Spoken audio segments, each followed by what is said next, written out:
한 주간 잘 지내셨죠? 건강한 모습으로 이렇게 뵈니까 참으로 반갑습니다. 자, 오늘은요, 영생이라는 주제를 가지고 말씀을 나눠보겠습니다. 자, 영생은 국어사전에서 영원한 삶이라고 이렇게 이야기하면서 한편으로는 또 이렇게 설명하고 있어요. 예수를 믿고 그 가르침을 행함으로써 천국에서 회생하여 영원토록 삶. 이렇게 설명하고 있다고 하는 것입니다. 그래서 영생이란 뭐냐 하면 우리 기독교에만 있는 참 진리라고 하는 것입니다. 아멘이죠? 그런데 그럼에도 불구하고 오늘 많은 사람들이 다른 종교에 가서 영생을 구하고 있다라고 하는 것이죠. 참 어리석은 것이죠. 아이러니한 일입니다. 자, 여러분 어떻게 생각하십니까? 여러분 그러시지 않으세요? 그동안 딴 데 가서 영생을 구하지 않으셨습니까? 그래서 우리가 오늘 그리스도인으로서 고민해야 하는 지점이 바로 이 땅에서의 우리의 삶도 중요하지만 장차 우리가 죽은 다음에 다시 사는 삶, 이 영생을 얻고자 하는 것입니다. 그래서 우리가 여기서 또 질문해야 될 것이 있죠. 그것은 뭐냐? 바로 어떤 사람이 영생을 얻느냐 하는 것이죠. 그리고 또 그러면 어떻게 해야 우리가 영생을 얻느냐 하는 것. 그렇죠? 이 두 가지를 우리가 살펴봐야 되는 것이죠. 그래서 오늘 본문 말씀을 통해서 우리가 이 영생에 대해서 알아보려고 하는 것입니다. 오늘 본문 17절의 말씀 보면 예수님께서 공생의 사역을 시작하시기 위해서 예루살렘으로 올라가시는 중에 한 사람이 예수님께로 달려나왔다고 하는 것이죠. 그리고 이 사람이 예수님 발 앞에 무릎을 꿇고 엎드려서 이렇게 여쭙는 것입니다. 선한 선생님이여, 내가 무엇을 하여야 영생을 얻으리까? 물론 이 사람에 대해서 복음서마다 다르게 표현하고 있어요. 다르게 말씀하고 있다고 하는 것이죠. 그래서 마태복음 19장 22절의 말씀 보면 이 사람은 부자 청년이다 라고 이렇게 설명하고 있고, 또 누가복음 18장 18절의 말씀 보면 이 사람이 관원이었다 라고 이렇게 설명하고 있습니다. 그렇기 때문에 이 사람이 결국 누구냐? 부자 청년이다라고 하는 것입니다. 아무튼 이 부자 청년이 지금까지 살아오면서 가장 궁금했던 것이 있죠. 그것은 바로 자기가 과연 앞으로 영생을 얻을 수 있는 것인가 라고 하는 것입니다. 아시다시피 이 사람은 유대인이고 그래서 자기가 하나님으로부터 선택받은 선민이라는 이 사실도 알고 있었습니다. 그렇기 때문에 이 선민이라면 당연히 영생을 얻는다고 하는 것, 이것이 진리라고 이들은 알고 있었죠. 하지만 그럼에도 불구하고 이 부자 청년이 계속해서 찝찝한 것이 있었습니다. 그것은 자기가 영생에 이르지 못할 수도 있다라고 하는 이 불안 때문이라고 하는 것이죠. 그러니까 자기가 하나님으로부터 선택받은 유대인이라는 이 사실, 그리고 자기가 재물이 많은 부자라는 이 사실만으로도 자기는 영생을 얻을 수 있다라고 하는 것입니다. 그런데도 믿어지지 않는 거예요. 확실함이 없는 거예요. 왠지 부족하다라고 하는 이것을 직감적으로 느끼고 있는 것입니다. 여러분 어떠세요? 여러분은 이 부자 청년과 달리 여러분이 장차 영생을 얻고 구원을 받아서 하나님의 나라에 들어가시는 것이 확실하게 믿어지십니까? 아멘. 아멘이죠. 그런데 이 부자 청년은 이것이 미심쩍었던 거예요. 그래서 이 청년이 고민하다가 당시 메시아로 통하는 사람인 이 예수님께서 이 오시는 것을 보고 이 예수님을 보자마자 이렇게 길에서 염치를 무릅쓰고 예수님의 발 앞에 엎드렸다고 하는 것입니다. 당시 유대인으로서, 그것도 부자로서 이렇게 처음 보는 사람 앞에 그것도 길바닥에 무릎을 꿇고 엎드린다고 하는 것은 결코 쉽지 않은 일입니다. 그래서 우리는 이 부자 청년이 겸손한 사람이라고 하는 것을 우리는 알 수 있어요. 하지만 이 부자 청년이 이렇게 땅바닥에 엎드리거나 말거나 예수님께서는 이때 이 부자 청년에게 원론적인 말씀을 하시는 것입니다. 그래서 오늘 본문 18절에서 19절의 말씀 우리 같이 보겠습니다. 우리 18절, 19절 같이 읽겠습니다. 시작. 예수께서 이르시되 네가 어찌하여 나를 선하다 일컫느냐? 하나님 한 분 외에는 선한 이가 없느니라. 네가 계명을 안 하니 살인하지 말라, 간음하지 말라, 도둑질하지 말라, 거짓 증언하지 말라, 속여 빼앗지 말라, 내 부모를 공경하라 하였느니라. 아멘. 예수님은 여기서 이 부자 청년에게 확실하게 짚어줍니다. 그것은 바로 예수님 자신이 선한 분이 아니시라는 것과 부자 청년이 찾는 이 선한 분이 바로 누구라고요? 하나님 아버지 한 분뿐이시라고 하는 것입니다. 물론 여기서 예수님 자신이 선하시지 않다는 것이 아니라 이 부자 청년이 잘못 구하고 있는 것을 예수님께서 바로 잡아 주시려고 하는 것입니다. 그래서 예수님께서 이것을 두 가지로 이제 나누어서 지적을 하시는데 그 첫 번째는 뭐냐면 인간적인 선의 개념에서 절대적인 하나님의 선의 개념으로 바꿔 주시는 것입니다. 왜냐하면 이 청년이 예수님을 인간적인 의미에서 선한 선생님이라고 이렇게 불렀기 때문이라고 하는 것이죠. 우리 인간의 선은요, 진보적이고 상대적인 것입니다. 계속해서 진보하는 거예요. 그리고 상대적인 것입니다. 아시다시피 우리가 사는 이 세상에는요, 악한 사람들이 너무나 많습니다. 그렇죠, 많죠. 그래서 오늘날 상대적으로 다소 착한 사람을 우리는 선하다라고 이렇게 이야기하는 것입니다. 하지만 우리가 믿는 하나님은 어떤 분이에요? 하나님의 선은요, 우리 인간과 달리 완전히 절대적이시라고 하는 것입니다. 그렇기 때문에 이 세상 누구도 감히 하나님의 이 선과 맞설 수 없는 것이고 이 선을 넘을 수가 없다라고 하는 것입니다. 그래서 선하신 분은 누구냐? 바로 오직 하나님 한 분뿐이시라고 하는 이 말씀이라고 하는 것입니다. 아멘이죠? 자, 그리고 두 번째는 율법적인 선에서 하나님께 대한 신앙으로 바꾸어 주시려고 하는 것입니다. 탈무드를 보면은요, 율법 외에 선한 것이 없다라고 하는 이런 내용이 있다고 하는데, 그래서 당시 유대인들이요, 율법이 자기들의 최고의 선이라고 이렇게 착각하고 있었던 것입니다. 그래서 이 부자 청년도 자기가 이 율법을 다 지켰기 때문에 무조건 영생을 얻을 수 있다라고 하는 것입니다. 이런 생각을 가지고 있었다고 하는 것이죠. 하지만 이 청년이 자기 스스로 이 율법을 다 지켰다고는 하지만 사실 인간으로서 율법을 다 지킨다는 것은 절대적으로 불가능하다고 하는 것입니다. 율법은요, 그냥 우리가 죄를 깨닫게 하는 거울에 불과할 뿐인 것입니다. 율법으로 인해서 우리가 구원을 받을 수는 없다라고 하는 것이죠. 그래서 예수님께서 지금 이 두 가지 관념에 빠져있는 이 부자 청년에게 하나님 한 분 외에는 선한 이가 없다라고 하는 것을 깨우치시면서 전능하신 하나님께 대한 절대적인 신앙으로 이끌고 계시다라고 하는 것입니다. 그리고 이어서 이 부자 청년에게 십계명을 이렇게 가르쳐주고 계십니다. 말씀하시고 계시는 것입니다. 아시다시피 여기서 나오는 이 십계명은요, 십계명 중에서 오늘 본문 말씀에서 제시하신 살인하지 말라, 간음하지 말라, 도둑질하지 말라, 거짓 증언하지 말라, 속여 빼앗지 말라, 네 부모를 경경하라 라고 하는 이 계명들은요, 우리가 오늘의 삶 가운데서 반드시 지켜야 하는 필수적인 계명들이라고 하는 것입니다. 그래서 예수님께서 이 부자 청년에게 이 계명들을 지키라고 말씀하시는 것이고, 그래서 이 부자 청년이 이 계명들을 다 지켰다고 주장하고 있는 것입니다. 자, 그러면 이 부자 청년이 이 계명들을 참으로 다 지켰을까요? 그렇다면 예수님께서는 이때 어떤 생각을 하실까요? 예수님께서 과연 이 부자 청년이 이 계명들을 다 지켰다고 인정하실까요? 그래서 오늘 보면 21절의 말씀 우리 같이 보겠습니다. 21절인데 같이 읽겠습니다. 시작. 예수께서 그를 보시고 사랑하사 이르시되 네게 아직도 한 가지 부족한 것이 있으니 가서 네게 있는 것을 다 팔아 가난한 자들에게 주라. 그리하면 하늘에서 보화가 네게 있으리라. 그리고 와서 나를 따르라 하시니. 아멘. 오늘 마가는 여기서 이렇게 말씀하고 있어요. 예수께서 그를 보시고 사랑하셨다라고 하는 것입니다. 예수님께서 이 부자 청년을 보시고 사랑하신다라고 하는 것은 이 부자 청년이 율법을 다 지켰다는 것을 전제로 하시는 것이라고 하는 것이죠. 물론 이 부자 청년이 율법을 완벽히 지켰는지는 우리는 몰라요. 하지만 율법을 지키기 위해서 이 청년이 부단히 노력을 했을 것이라고 하는 것을 우리가 짐작할 수가 있다고 하는 것입니다. 자, 그런데 여기서 문제가 또 발생을 하는데 이 문제는 뭐냐면 우리가 오늘날 이 영생을 얻기 위해서 우리가 이 율법을 다 지켰는지가 그리 중요하지 않다라고 하는 것입니다. 자, 그러면 무엇이 더 중요하겠습니까? 여기서 저와 여러분이 구원을 받기 위해서 무엇이 더 중요한 것입니까? 그것은 바로 예수님의 이 말씀이신 것이죠. 내게 있는 것을 다 팔아 가난한 자들에게 주라. 아멘?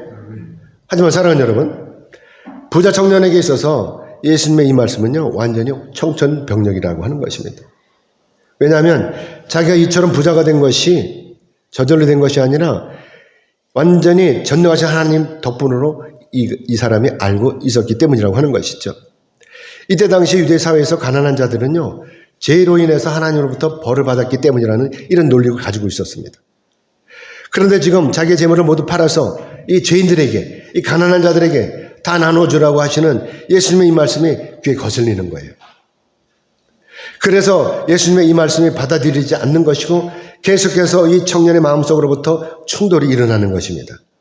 도대체 영생이 무엇이길래 조상 대대로 내려오는 이 문전옥답을 다 팔아가지고 면식도 없는 이 죄인들에게 나눠준단 말인가 라고 하는 이 갈등이 생기는 것입니다. 자, 그런데 여기서 또 중요한 말씀이 있어요. 그것은 바로 우리가 오늘 이 말씀을 듣으면 절대로 안 되는 거예요. 그래서 이 중요한 말씀이 바로 가난한 자들에게 나눠주면 하늘에서 보화가 내게 있으리라 하고 하시는 이 말씀이라고 하는 것입니다. 거기다 중요한 건 또 뭐죠? 그리고 와서 나를 따르라 라고 하는 이 말씀인 것이죠. 그렇기 때문에 이 말씀이 바로 나보다 어려운 사람들에게 나눠주는 것, 그리고 전능하신 하나님 앞에 드리는 것, 이것이 다 절대로 공짜가 아니라고 하는 것입니다. 반드시 하나님으로부터 보상이 있다라고 하는 것이죠. 이때 적정한 보상이 이루어지지 않는다면 오늘날 저와 여러분이 어떻게 하나님 앞에 나와서 이렇게 헌신하겠느냐 하는 것입니다. 그래서 전도서 11장 1절의 말씀으로 같이 보겠습니다. 넘겨주세요. 같이 보겠습니다. 시작. 너는 네 떡을 물 위에 던지라. 여러 날 후에 도로 찾으리라. 아멘. 흐르는 물 위에 던지는 행위. 이건 뭐죠? 찾을 생각을 말아야 되는 거예요. 그냥 버리는 거예요. 그렇죠? 흐르는 물에 던지면 어떻게 되겠어요? 흘러가 끝이에요. 그렇죠? 그래서 얼핏 생각하면 이 일은 절대로 내가 손해보는 일이라고 하는 것입니다. 그런데 이 전도서의 저자인 솔로몬은 여기서 이렇게 이야기를 해요. 네 떡을 흐르는 물에 던지라고 말하면서 이어서 여러 날 후에 도로 찾을 것이다 라고 하는 것입니다. 그렇기 때문에 솔로몬의 이 말씀은 자기 자신이 직접 하나님으로부터 채워주심을 체험했기 때문이라고 하는 것이죠. 아멘이죠? 그래서 오늘날 우리가 내 소유를 남에게 나눠주는 것이나 하나님 앞에 드리는 이 예물이 절대로 손해보는 것이 아니라고 하는 것입니다. 하지만 여기서 이 부자 청년에게 참으로 부담이 되는 일은 바로 예수님의 제자가 되는 일인 것입니다. 예수님께서 오늘 본문에서 이 청년에게 분명히 말씀하셔요. 그리고 와서 나를 따르라 라고 하시는 것입니다. 자, 사랑하는 여러분, 자기의 전 재산을 다 팔아서 남에게 나눠주는 일, 그리고 또 빈털터리로 예수님의 제자가 되는 일, 이것이 쉬운 일입니까? 아니에요. 맨정신으로 절대로 불가능한 일인 것입니다. 어떻게 제정신을 가지고 자기 전 재산을 다 팔아서 남에게 나눠주고 거기다가 확실하지도 않을 뿐더러 미래의 보장도 없는 이 예수님의 제자가 되겠습니까? 앞의 일은 모르잖아요. 어떻게 될지 모르잖아요. 그런데 어떻게 이렇게 자기 몸을 던질 수 있냐고 하는 것입니다. 저희 동기 목사님은요, 자기 가족이 살고 있던 그 집의 전세금을요 모두 빼갖고 교회 건축헌금으로 다 들여버렸어요. 그리고 월세방으로 갔어요. 자, 사랑하는 여러분, 그럼 이 목사님 지금 어떻게 되었을까요? 하나님의 도우심으로 지금 목회를 잘하고 있어요. 그렇기 때문에 하나님께서는 절대로 공짜가 없는 것입니다. 하나님께서 계속 부어주셔요, 부문. 이렇게 하는 거 보면요, 계속 부어주시는 거 볼 수가 있습니다. 여러분도 아시다시피 내 소유를요, 하나님 앞에 드리는 것이나 또 내 소유를 모두 팔아서 이웃에게 나눠주는 것이나 다 뭐의 문제이죠? 뭐가 문제이죠? 믿음의 문제라고 하는 것입니다. 믿음 있는 사람은 저희 동기 목사님처럼 자기 전 재산을 다 던져서 예수님의 제자가 되는 거예요. 하지만 반대로 믿음이 없는 사람은요, 이 부자 청년처럼 예수님을 버리고 떠나는 것입니다. 그래서 마가가 이렇게 말씀하고 있는 거예요. 오늘 보면 22절의 말씀을 같이 보겠습니다. 22절 같이 보겠습니다. 시작. 그 사람은 재물이 많은 거로 이 말씀으로 인하여 슬픈 기색을 띠고 근심하며 가니라. 아멘. 우리가 믿음이 없이는요, 절대로 하나님을 기쁘시게 할 수 없습니다. 믿음이 없는데 어떻게 자기 재물을 하나님 앞에 다 드릴 수 있겠습니까? 단 한 푼도 드릴 수 없는 거예요. 믿음이 없으면. 왜냐하면 자기가 가지고 있는 재물이 자기의 소유라고 생각하는 것이기 때문에 그 재물이 아까운 거예요. 내가 그동안 어떻게 이렇게 모은 재산인데 이걸 어떻게 내가 버릴 수가 있어? 이걸 어떻게 나눠줄 수가 있어? 이러라고 하는 것이죠. 자, 그럼 여러분 어때요? 여러분도 매번 경험하시다시피 11조를 드릴 때요. 어느 정도 금액은요 괜찮아요. 어느 정도 내가 생각할 때 얼마든지 드릴 수 있어요. 근데 이 11조가 많아지면요 아까운 거예요. 그냥 한 30만 원, 40만 원 여기까지는 그냥 괜찮은데 여기 넘어가고 100만 원이 된다고 생각해 보세요. 11조가. 그럼 드릴 수 있겠어요? 아까운 거예요. 그래서 사람들이 망설이는 거예요. 그러다가 재물이 많은 거로 나가던 교회만도 떠나게 되는 것입니다. 저 그런 사람 많이 봤어요. 그래서 마가가 이렇게 말씀하는 거예요. 재물이 많은 거로 슬픈 기색을 띠고 근심하며 갔다라고 하는 것입니다. 그러니 이것이 인지상정이 아니겠어요? 그래서 이 재물이 아까우면 교회 안에서도 아무 일도 하지 못하는 거예요. 거기다 더 큰 문제는 뭐냐면 재물이 많은 자는요 하나님의 나라에 들어가기가 쉽지 않다라고 하는 것입니다. 심히 어렵다고 하는 것입니다. 예수님께서 이렇게 말씀하시잖아요. 하지만 이때 예수님 옆에 있던 제자들이 다 놀라는 거예요. 그러니까 지금 자기들이 알고 있기로는요 부자는 무조건 다 하나님으로부터 복을 받는 사람들이라고 이렇게 알고 있었어요. 유대 사회에서 이렇게 알고 있었습니다. 그렇기 때문에 부자는 다 영생을 얻을 줄 알고 있었는데 그런데 지금 예수님께서 하시는 이 말씀 바로 부자는 다 죄인이다 라고 이렇게 말씀하시는 것과 똑같은 것입니다. 당시 유대 사회에서 부자들은 하나님께 복을 많이 받은 자들이고 반대로 가난한 자들은 죄인이기 때문에 하나님부터 벌을 받는 중이라는 이 논리였었다고 하는 것입니다. 그래서 이때 제자들에게 있어서 이 청년이 재물이 많은 거로 하나님의 나라에 들어갈 수 없다고 하시는 이 예수님의 말씀이 딱 걸리는 거예요. 여러분 안 걸리세요? 그래서 예수님께서 이렇게 말씀하시는 것입니다. 얘들아 하나님의 나라에 들어가기 얼마나 어려운지 낙타가 바늘 끼러 나가는 것이 부자가 하나님의 나라에 들어가는 것보다 쉬우니라 라고 이렇게 말씀하고 계시는 것입니다. 바늘이 아무리 커도 낙타가 이 바늘귀로 통과할 수 있겠습니까? 이거 상상이 가요? 절대로 불가능한 것입니다. 그래서 결국은 부자가 천국에 들어가는 것이 불가능하다는 이 말씀이신 것입니다. 아시다시피 부자들은요 자기 현실 속에서 부족한 것이 하나도 없어요. 집이 있죠, 자동차가 있죠, 권력이 있죠, 돈이 있죠, 마누라가 있죠, 또 이렇게 둘째 셋째 다 있죠. 그렇기 때문에 부자들은 그때나 지금이나 무엇이든 자기가 원하는 대로 다 할 수 있다라고 하는 이 생각에 장차 다가오는 죽음도 두렵지가 않다라고 하는 것입니다. 하지만 여러분도 아시다시피 이 땅에 사는 사람이라면 누구도 이 죽음을 피해갈 수가 없다라고 하는 것이죠. 아멘이죠?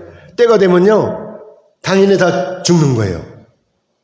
그리고 죽은 다음에는 뭐가 있죠? 반드시 창조주이신 하나님 앞에 가서 선악간의 심판을 받는다라고 하는 것입니다.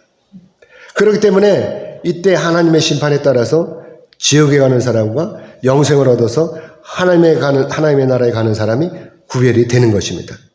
그런데도 오늘날 많은 사람이 이런 사실을 무시하고 아무렇게나 사는 것은 참으로 어리석다고 하는 것입니다. 이 부자 청년이 영생을 얻으려고 예수님 앞으로 나왔지만 결국은 자기가 가지고 있는 이 재물이 많은 거로 이 재물에 얽매여서 자기의 영생을 포기하고 말하다고 하는 것입니다. 이 부자 청년이 현실과 미래의 갈림길에서 현실을 택하고 만 것이에요. 그러니까 어떻게 돼요? 미래를 포기하고 만 것입니다.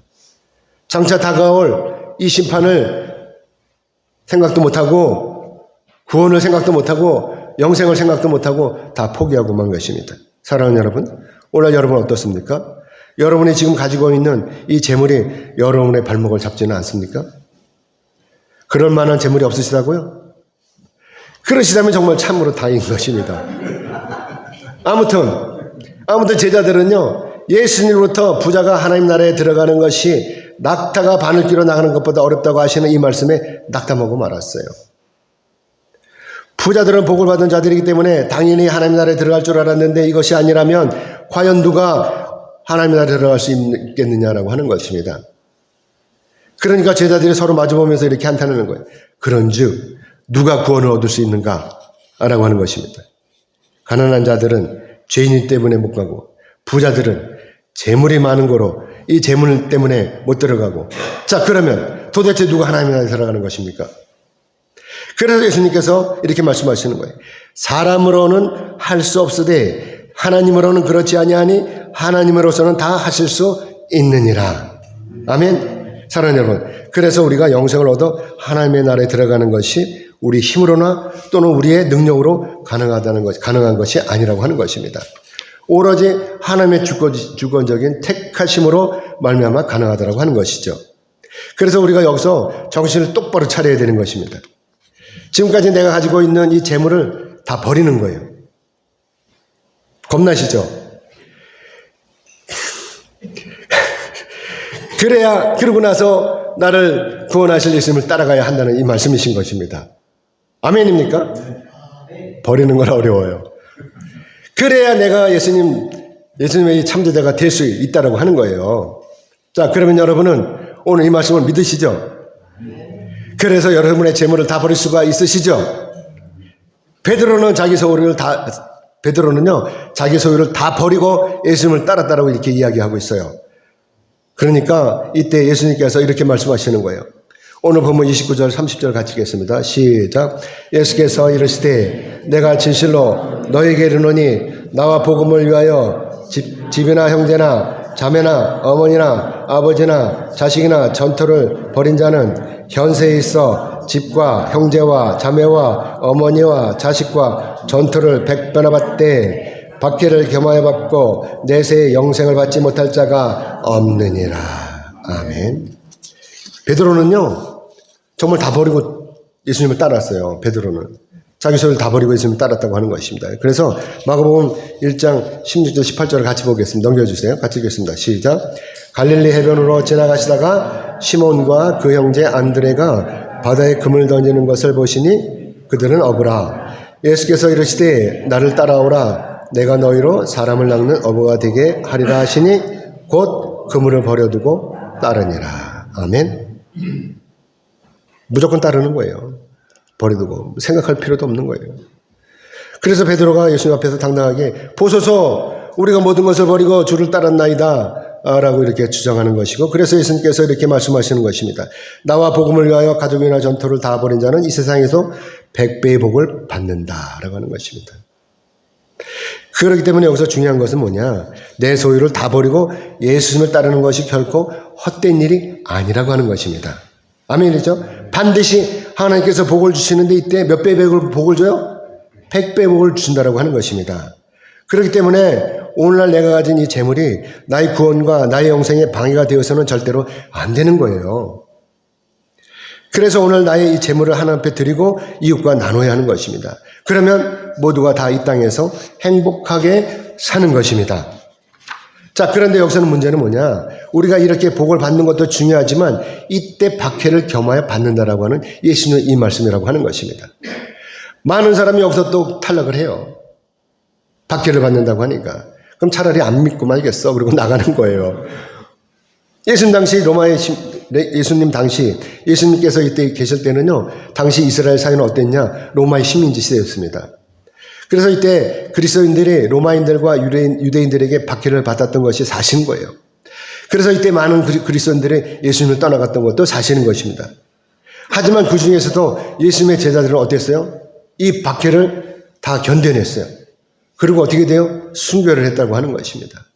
물론 우리나라도 마찬가지예요. 우리나라 믿음의 선배들은요, 일제강점기 때, 그리고 6.25 동란 때 일본 신사들, 그리고 공산당들에 의해서 순교를 당한 사람들이 많습니다. 알고 계시죠? 사랑하는 여러분, 만약에 우리가 이렇게 헌신하다가 박해받고 순교당하는 것이 헛된 일이라고 한다면 얼마나 억울하겠어요? 그래서 예수님께서 이렇게 말씀하시는 거예요. 박해를 겸하여 받고 영생을 받지 못할 자가 없느니라 라고 말씀하시는 것입니다. 내가 지금 예수를 믿는다는 이유로 박해받고 있다면 반드시 영생을 얻게 된다고 하는 것입니다. 아멘이죠? 그렇기 때문에 여기서 중요한 것은 바로 내 이 믿음을 끝까지 지키라고 하는 것입니다. 아멘이죠? 그래서 오늘 보면 31절의 말씀이 중요한 것입니다. 우리 같이 보겠습니다. 같이 읽겠습니다. 시작. 그러나 먼저 된 자로서 나중되고 나중된 자로서 먼저 될 자가 많으니라. 아멘. 그렇기 때문에 내가 먼저 믿었다고 자랑할 것이 아니라고 하는 것입니다. 내가 권사인데, 내가 장로인데, 내가 목사인데 이거 자랑할 필요가 없는 거예요. 내가 오늘 진정으로 예수님을 만난지에 대해서 내가 점검을 해야 되는 것입니다. 오래 믿었다고 중요한 것이 아니라 내가 지금 현재 예수님을 만나고 있는지가 중요한 거라고 하는 것입니다. 아무리 교회 오래 다녀도 현재 내가 예수님을 모른다면 다 소용없는 거예요. 그래서 사도 바울이 이렇게 말씀하고 있는 것입니다. 넘겨주세요. 고린도후서 13장 5절의 말씀 우리 같이 보겠습니다. 넘겨주세요. 시작. 너희는 믿음 안에 있는가? 너희 자신을 시험하고 너희 자신을 확증하라. 예수 그리스도께서 너희 안에 계신 줄을 너희가 스스로 알지 못하느냐? 그렇지 않으면 너희는 버림받은 자니라. 아멘. 그렇기 때문에 여러분이 진정으로 예수님을 만나셨다면, 그래서 예수님께서 지금까지도 여러분과 동행하신다면, 그러면 여러분은 참으로 예수님의 제자이시고 또한 전능하신 하나님의 자녀라고 하는 것입니다. 아멘. 이제 말씀 맺겠습니다. 하나님께서는요, 우리가 참 제자가 되기를 원하십니다. 자, 그러면 여러분은 예수님의 제자가 되려면 우리가 오늘 어떻게 해야 된다고 생각하십니까? 여러분 이에 대해서 생각해 보셨습니까? 지금 말씀을 들으면서 여러분 어느 정도 감을 잡으셨습니까? 예수님 이에 대해서 이렇게 말씀하고 계십니다. 마태복음 16장 24절의 말씀 우리 같이 보겠습니다. 같이 읽겠습니다. 시작. 이에 예수께서 제자들에게 이르시되 누구든지 나를 따라오려거든 자기를 부인하고 자기 십자가를 지고 나를 따를 것이니라. 아멘. 그렇기 때문에 여기서 중요한 말씀이 바로 자기를 부인하고 자기 십자가를 지고라고 하는 이 말씀이신 것입니다. 자기를 부인한다라고 이 말씀은 내 자아를 버리는 거예요. 완전히 버리는 것입니다. 또 여기서 우리는 막혀요. 또 막히는 거예요. 그래서 그동안 내가 쌓아올린 노력의 결과물이 포기하는 일이 결코 쉽지 않다고 하는 것이죠. 권력, 명예, 재물, 사랑 이런 것들. 그런데도 우리가 예수님의 제자가 되려면 이런 것들을 다 포기해야 된다고 하는 것입니다. 이것이 바로 우리의 십자가라고 하는 것입니다. 그래서 내가 주님 안에서 죽어지면 그동안 나를 잡고 있던 이런 것들이 다 배설물같이 되는 것입니다. 배설물이 되는 거예요. 그동안 붙들어놓던 것이 다. 그래서 기꺼이 예수님을 따를 수가 있는 것입니다. 예수님의 제자들이 그랬고 사도 바울이 그랬고 우리 믿음의 선조들이 그랬습니다. 그러므로 이제 저와 여러분도 할 수 있는 것입니다. 나를 버리고 예수님의 참 제자가 될 수 있는 것입니다. 부자 청년은 재물이 많은 거로 예수님을 포기했지만 우리는 그렇지 않습니다. 우리는 예수님을 믿습니다. 아멘이죠? 그러니까 얼마든지 할 수 있다라고 하는 것입니다. 아멘. 재물이든지 명예든지 권력이든지 사랑이든지 다 버리고 예수님의 진정한 제자가 되는 것입니다. 그러면 우리도 영생을 얻는 것입니다. 아멘. 그러므로 여러분 모두는 이 세상 헛된 것들에게 미련을 두지 마시고 진정한 예수님의 제자가 되시기를 주님의 이름으로 축복합니다. 아멘.